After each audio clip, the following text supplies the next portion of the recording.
Hard hard पस्ती पिंजर दिखाई दे, कौवे बैठ के माथे पर किसकी आंख खा लेंगे, आंखों में है थोड़ा बहुत मांस। जब वो कौवे आकर बैठे, शेख फरीद ने कहा कि कौवो भैया मेरे शरीर पर कई मांस तुम्हें मिल जाए, वो खा लो। सारा जीवन व्यर्थ हो गया, अब पता नहीं कितने दिन का जीवन है। तो सोचा कि अगर बाहर ज्यादा रहूंगा तो कौवे फिर खा जाएंगे, तो धीरे धीरे उनका रस्सी बांध महिमा का गुणगान किया और समाज में फैले पाखंडवाद को खत्म कर भक्त समाज को एक सत्य भक्ति प्रदान की, जिसके करने से दूसरी तरफ कबीर परमेश्वर जी को एक आम भक्त, संत व गरीब जुलाहा समझ उस समय के मुल्ला, काजी, पंडित और ब्राह्मण कबीर साहिब जी की महिमा चारों। इस कबीर ने तो हम सभी का जीना हराम कर रखा है, अब नहीं बच पाएगा। अब की बात रात फेंकूंगा कि उसे काशी छोड़कर भागना ही पड़ेगा। आपने भी क्या इनसे एक पत्र भारतवर्ष के कोने कोने में सभी मेरे लिए अब जीने का नहीं रह गया। सभी जगह से हम लोग निराश हो गए। उस 12 कैल्शियम D3 डिफिशिएंसी, इस तरीके का 10,000 का टेस्ट। वो डॉक्टर जब हम लोग तीसरे दिन उसके पास में गए तो सीधे हाथ जोड़ लेता है, कहता है ये मेरे बस से फाजिल की चीज है, अब इसके लिए कोई दूसरा सहारा आप ढूंढे, ठीक हो जाएगी।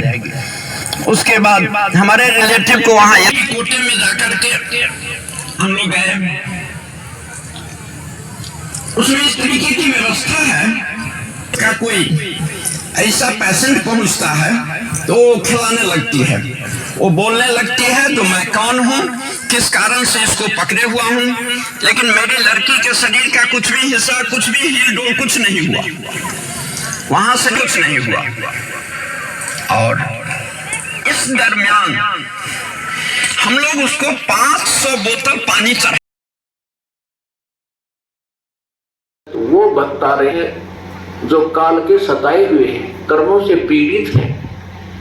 तो पुण्यात्माओं घबराना नहीं, समर्थ की शरण आपको प्राप्त हो गई है और ये दुख आपके लिए वरदान सिद्ध होगा।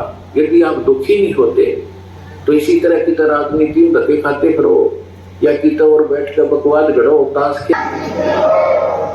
रमता राम जपोरे प्राणी, अब तो सुन ले राम कहानी। रमता राम यानी सर्वव्यापक, जिस परमेश्वर की असंख्य ब्रह्मांडों पर सत्ता है, ओवरऑल कंट्रोलर है, उस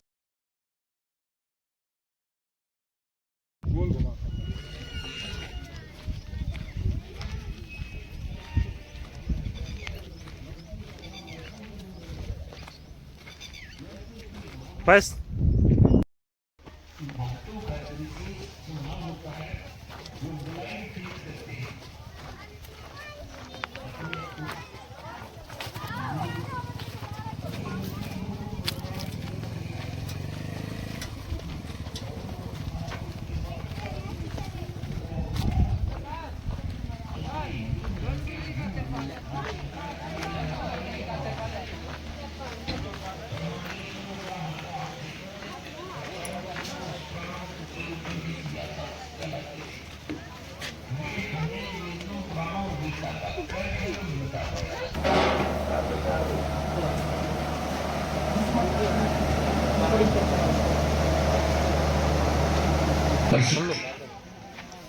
जननी है या इनकी मां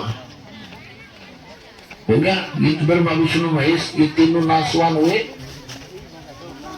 तो ये भी रोगी जन्म मृत्यु के रोग से ये भी ग्रस्त है।